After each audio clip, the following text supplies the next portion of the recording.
Ivoiriennes, Ivoiriens, Africaines, Africains. Alassane Dramane Ouattara, le satrape reptilien venu de Sendou pour troubler la paix des Ivoiriens et ayant renié notre belle terre, burkinabé de Sendou pour troubler, croit-il, toute l'Afrique avant d'être incessamment dégagé, vient aujourd'hui même de franchir un autre pas irréversible vers sa chute inexorable et fracassante. Alassane Ouattara a coché toutes les cases rouges qui permettent à son régime de remplir toutes les conditions nécessaires pour s'effondrer.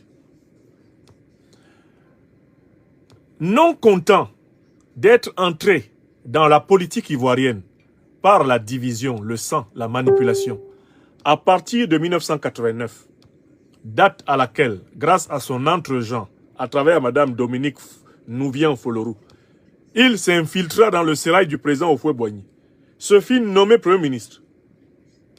Date à partir de laquelle, à la recherche d'un bétail électoral en Côte d'Ivoire, où il était inconnu au bataillon des citoyens et des hommes politiques, Alassane Ouattara créa la carte de séjour des Africains de Côte d'Ivoire, profita de cette carte de séjour créée en 1991 pour mélanger les Ivoiriens du Nord avec leurs frères originaires du Mali, du Burkina Faso, de la Guinée, du Niger, du Sénégal, lors des contrôles d'identité, profita de cette confusion entre les Ivoiriens du Nord et leurs frères issus de la sous-région ouest-africaine ayant les mêmes patronymes, pour se positionner comme le défenseur de ceux qu'il avait contribué à exclure,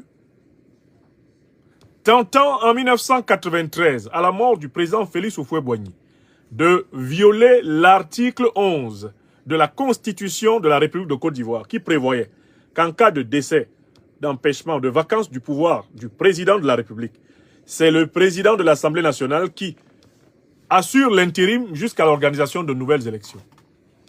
Empêché de voler le poste de président de la République, d'une part par le PDCIRDA, dont le secrétaire général, feu le ministre Laurent Dona Fologo a témoigné, empêché de ravir le poste de la présidence de la République de Côte d'Ivoire par le refus de celui qui était alors le chef d'état-major de l'armée ivoirienne, le général de brigade Robert Gueye, paix à son âme, Alassane Dramane Ouattara s'enfuit de Côte d'Ivoire et proclama dans tous les médias internationaux qu'on ne voulait pas qu'il soit président parce qu'il était musulman et originaire du Nord. Avec le temps, tout le monde sait qu'Alassane Dramane Ouattara n'a rien de musulman. Sa vie quotidienne est connue des Ivoiriens et de tous ceux qui l'observent. Ce n'est pas une vie de musulman, ni de près ni de loin. Avec le temps, tout le monde reconnaît, et son pays natal le reconnaît comme étant un renégat. On sait qu'il est de Sendou. C'est un citoyen voltaïque de père et de mère, burkinabé de père et de mère, mais qui a renié notre belle patrie burkinabé, dont il est devenu entre-temps le plus grand ennemi mondial. Alassane Ouattara ne s'est pas arrêté là. Il tenta d'obtenir par plusieurs fois des alliances lui permettant de se repositionner au centre du jeu politique ivoirien. 1995, c'est le Front républicain. À la tête du RDR, il passe une alliance avec le FPI d'alors du président Laurent Gbagbo pour boycotter l'élection présidentielle de 1995. Et c'est parce qu'Alassane Ouattara est exclu de cette élection que le président Gbagbo, par solidarité d'opposition, s'engage à la boycotter et ne sera pas candidat. Cela ne suffira pas. En 1999, précisément, le 24 décembre, c'est Alassane Dramane Ouattara qui est à l'origine du coup d'État qu'il avait annoncé. Il avait dit « Je frapperai ce pouvoir moribond et il tombera. Je rendrai ce pays ingouvernable. » Et ce sont les proches d'Alassane Dramane Ouattara dans l'armée ivoirienne qui perpètrent le coup d'État qui renverse le président Aimé-Henri Konan Bédié. Ouattara revient aussitôt. Il félicite ceux qui ont fait le coup d'État et se met à attendre du général Robert Gueye qu'il lui donne le fauteuil. Seulement, courant 2000, le général Robert Gueye fait volte-face, se présente lui-même comme candidat. Se servant de l'article 35 de la Constitution de 2000, obtient l'exclusion d'Alassane Dramane Ouattara de l'élection pour nationalité douteuse, pour vagabondage de nationalité. L'élection est donc réservée à cette époque-là au général Robert Gueye et principalement à l'opposant historique Laurent Gbagbo qui, sans difficulté, gagne l'élection contre le général Robert Gueye et lorsque celui-ci veut s'accrocher au pouvoir, mobilise le peuple ivoirien avec la solidarité d'une bonne partie des forces régaliennes de la Côte d'Ivoire et s'installe au pouvoir. Mais à partir d'octobre 2000, Alassane Dramane Ouattara tente déjà de renverser Laurent Gbagbo. Il recommence d'une manière plus décisive par le coup d'État de la Mercedes noire les 6-7 janvier 2001. Ce sont les partisans d'Alassane Dramane Ouattara. Pour être réintégré, il s'allie ainsi au leader du MPCI Force Nouvelle en 2002, en septembre. Le secrétaire général des Forces Nouvelles, Guillaume Kibafori Soro, a depuis lors expliqué qu'il a fait le coup d'État de 2002 pour permettre à Alassane Dramane Ouattara d'être réadmis dans le champ politique ivoirien. C'est Alassane Ouattara qui est le cerveau de la rébellion de 2002. C'est lui qui en est l'instigateur. C'est lui qui en est l'inspirateur. Et c'est lui qui en a été le principal bénéficiaire. Car c'est grâce à cette rébellion que des négociations politiques vont commencer qui vont lui permettre d'obtenir du président Laurent Gbagbo en 2005 à Pretoria la signature d'un décret spécial l'autorisant à titre exceptionnel à être candidat à la présidence de la République de Côte d'Ivoire, à être éligible. 2005, l'accord de Pretoria. En 2005, Ouattara passe un accord politique avec le PDCI-RDA de feu le président, paix à son âme, Aimé-Henri Konan Bédié. C'est le 18 mai 2005 qu'ils vont sceller leur alliance ici à Paris. Et ensemble, ils vont à l'assaut du pouvoir d'État avec donc le RDR de Ouattara Dramane, le PDCI-RDA du président Bédié, les forces nouvelles coordonnées par Guillaume Soro, le soutien de la France, le soutien de l'ONU, cornaqué par la France, et plus largement de cette nébuleuse indigeste qu'on appelle abusivement aujourd'hui la communauté internationale. Voilà comment Alassane Dramane Ouattara finit par s'installer après une crise post-électorale et un épisode de guerre coûtant plus de 3000 morts à la Côte d'Ivoire. Voilà comment il s'installe effectivement à partir du 21 mai 2011 sur le fauteuil de président de la République de Côte d'Ivoire à Yamoussoukro. Il avait commencé en 1989. Il a passé les alliances avec tout le monde et il a craché sur le visage de tous ceux qui, à un moment quelconque de sa trajectoire politique, l'ont aidé. Comptons bien. Il a craché sur le visage du président Houphouët-Boigny, allant même jusqu'à lui arracher une concubine. Ça, c'est un. Il a craché sur le visage du président Aimé-Henri Konan Bédié, allant même jusqu'à le renverser par le coup d'État de 1999. Il a craché sur le visage du président Laurent Gbagbo, celui qui a signé le décret de 2005 pour que Ouattara soit éligible. Alassane Ouattara l'a exclu des listes électorales. Alassane Ouattara ne veut même pas qu'il soit candidat à une élection présidentielle dans son pays. Il a craché sur le visage du président Guillaume Kibafori Soro, qui a consacré les plus jeunes années de sa vie à combattre pour sa réinclusion, à combattre contre l'idéologie de l'ivoirité qu'Alassane Ouattara avait réussi non seulement à créer, mais à utiliser contre ses adversaires, en la leur faisant porter, alors que c'était lui qui avait en réalité fabriqué le versant politique de l'ivoirité. Car l'idéologie de l'ivoirité à la base, c'est un concept culturel. C'est un concept de métissage culturel qui n'avait pas vocation à servir de concept d'exclusion. Celui qui a manipulé cela pour en faire un concept d'exclusion politique, c'est Ouattara Dramane. Il a fallu le recul du temps pour que nous nous rendions compte que c'est ce qu'il a fait, c'est ce qu'il est. C'est le plus grand diviseur de la Côte d'Ivoire. Le PGDCI. PGDCI. Le plus grand diviseur de la Côte d'Ivoire, c'est Alassane Dramane Ouattara. Vous comprenez? C'est ce monsieur-là qui aujourd'hui exclut des listes électorales tous ses bienfaiteurs. Le président Laurent Gbagbo exclut des listes électorales tous ses bienfaiteurs, le président Guillaume Soro, qui lui a même versé son propre sang pour sauver Ouattara politiquement. Donc plusieurs camarades sont tombés sur le front pour que Ouattara soit réinclus politiquement en Côte d'Ivoire. Alassane Ouattara l'exclut des listes électorales, l'exclut de l'éligibilité à la présidence.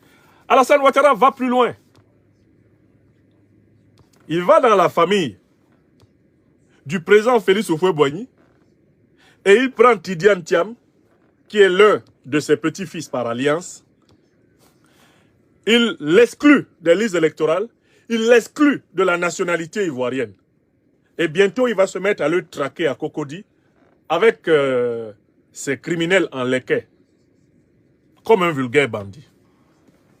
Donc, en fait, Alassane Dramane Ouattara est un Africain de père et de mère voltaïque. Sa femme est une Africaine par adoption. Sinon, elle est de père et de mère français d'Algérie. Dominique Nouvien. Le couple qui est à la tête de la Côte d'Ivoire, là, ce couple n'a aucun de ses parents qui soit originaire de Côte d'Ivoire. Aucun de ses parents. C'est-à-dire que ni Ouattara ni sa femme n'ont un seul parent qui soit originaire de la Côte d'Ivoire. Et ce sont eux qui sont assis actuellement à la tête de la Côte d'Ivoire, avec à la tête des institutions ivoiriennes. Systématiquement, des gens qui sont venus d'ailleurs, de la sous-région africaine. Madame Kandia Camara, là, elle est de père et de mère guinéen d'origine. Monsieur Adama Bictogo, que vous voyez là, il est de père et de mère burkinabé d'origine. Vous voyez les principales positions sociales? Alassane Dramane Ouattara est en Côte d'Ivoire parce que le président Houphouët-Boigny a mis en place une politique d'intégration africaine et qu'il a eu la souplesse de l'intégrer dans la citoyenneté ivoirienne. Au nom du modèle d'hospitalité légendaire que le président Houphouët-Boigny voulait incarner en Côte d'Ivoire. C'est Alassane Ouattara qui exclut. Aujourd'hui, les filles et les fils de la Côte d'Ivoire, ivoiriens de naissance, c'est Alassane Ouattara qui les exclut. Alassane Ouattara les exclut tous. Il veut organiser en octobre une parodie comparable à celle de 2020 avec des opposaillons, avec des individus qui sont en réalité de simples spécimens, qui sont de simples marionnettes. Il veut organiser une pseudo-élection, ce que j'ai appelé une pourrie élection, pour se reconduire pour un 4e mandat anticonstitutionnel, parce que le 3e était anticonstitutionnel. Bon. Maintenant, allons plus loin dans mon raisonnement. Je voulais vous rappeler qui est Ouattara. C'est ce qu'il est. C'est le plus grand diviseur commun de la Côte d'Ivoire. C'est le principal responsable du plus grand nombre de morts violentes que la Côte d'Ivoire ait jamais connues dans son histoire après le président Félix Houphouët-Boigny, Alassane Ouattara. Et c'est de tous les dirigeants ivoiriens, il est le premier dirigeant ivoirien qui n'ait aucun ascendant d'origine ivoirienne.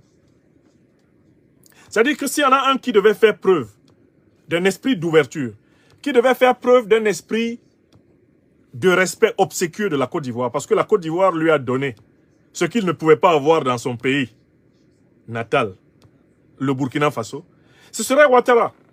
S'il y a quelqu'un qui devrait être le dernier à exclure un Ivoirien de Côte d'Ivoire, ça serait Ouattara, parce que lui, la Côte d'Ivoire l'a accueilli, bien que ce soit par césarienne. Voilà l'homme.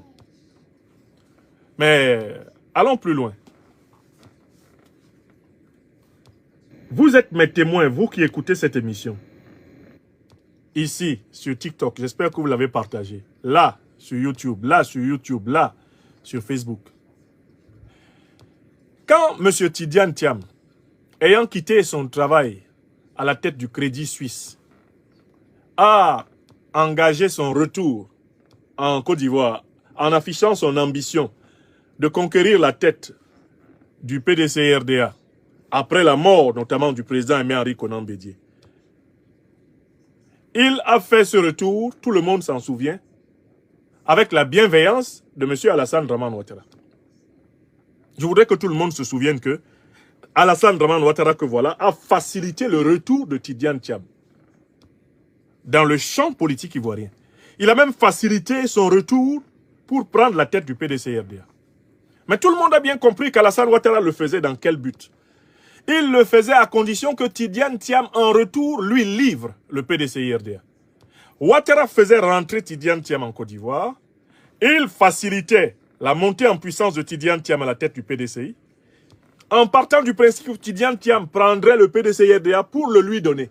Parce qu'Alassane Ouattara n'a pas renoncé à phagocyter et à faire disparaître à tout jamais l'œuvre du président Félix Houphouët-Boigny et de ses compagnons historiques qui ont proclamé l'indépendance formelle de la Côte d'Ivoire le 7 août 1960. Alassane Ouattara veut effacer l'œuvre du président Houphouët-Boigny. Pour cela, il a toujours tenu à ce que le PDCI disparaisse et se fonde dans son fameux restaurant, son parti bric-à-brac qu'il appelle le Rassemblement des soi-disant Houphouëtistes pour la démocratie et la paix. Donc quand Ouattara permet à Tidiane Thiam de renouveler ses papiers ivoiriens à l'ambassade de France ici à Paris, là, quand il faisait ça, c'était bien à condition que Tidiane Thiam vienne pour aller prendre le PDCI et venir lui donner à lui Ouattara. Tout le monde a bien vu ça se faire.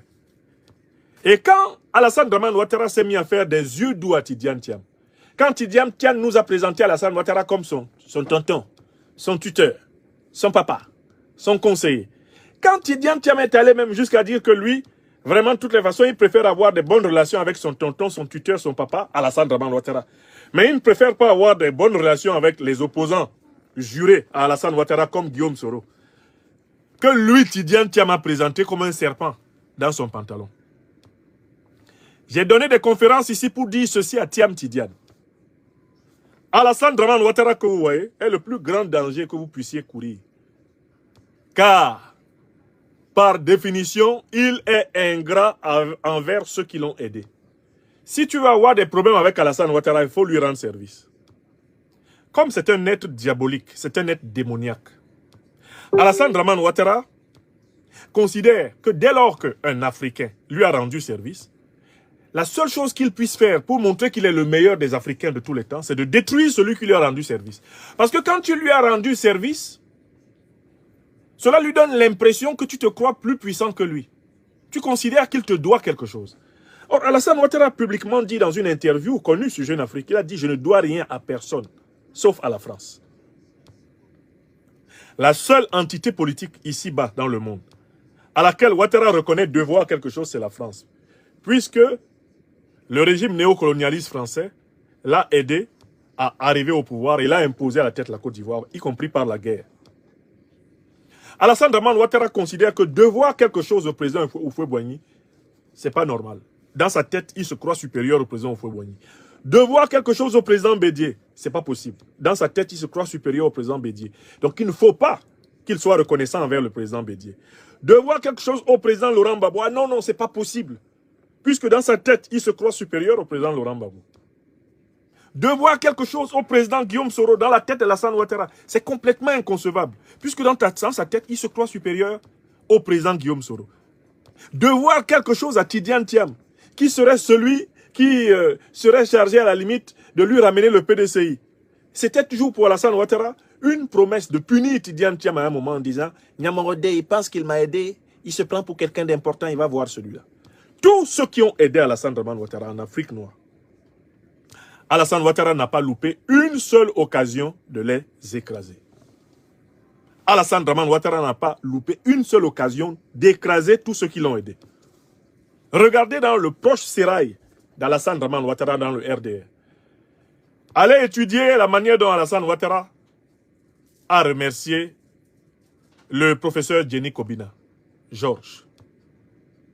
Est-ce que vous savez qu'Alassane Ouattara a été d'une ingratitude monstrueuse envers Georges Jenny Kobina et même ses descendants? Allez voir comment Alassane Dramane Ouattara a remercié ses premiers compagnons du RDR, comme par exemple l'ancien député, l'honorable Mamadou Ben Soumaoro, le député de Bako, le célèbre député de Bako. Allez voir comment Alassane Ouattara a traité Ben Soumaoro, comment il l'a traqué toute sa vie. Allez voir. Hein.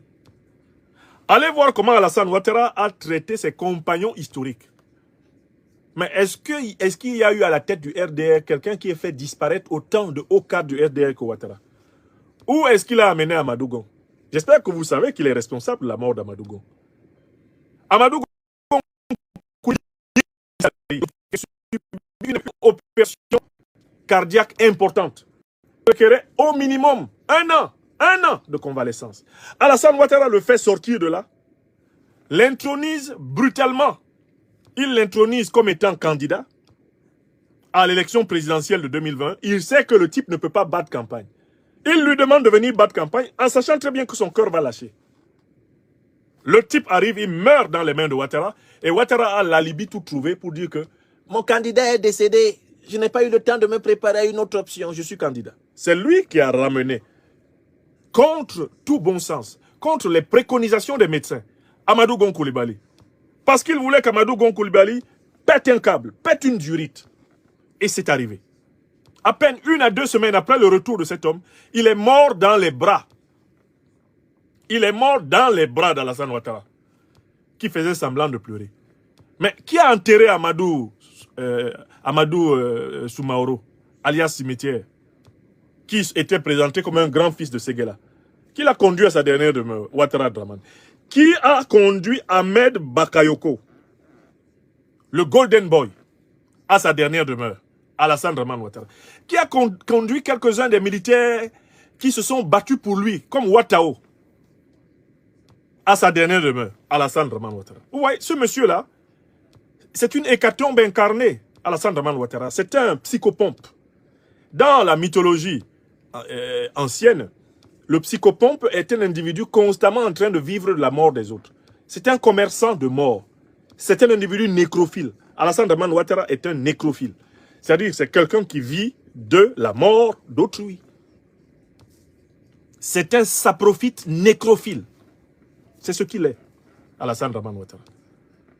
Vous ne trouverez jamais de grand Ivoirien qui ait prospéré autour de Ouattara. Pas un seul.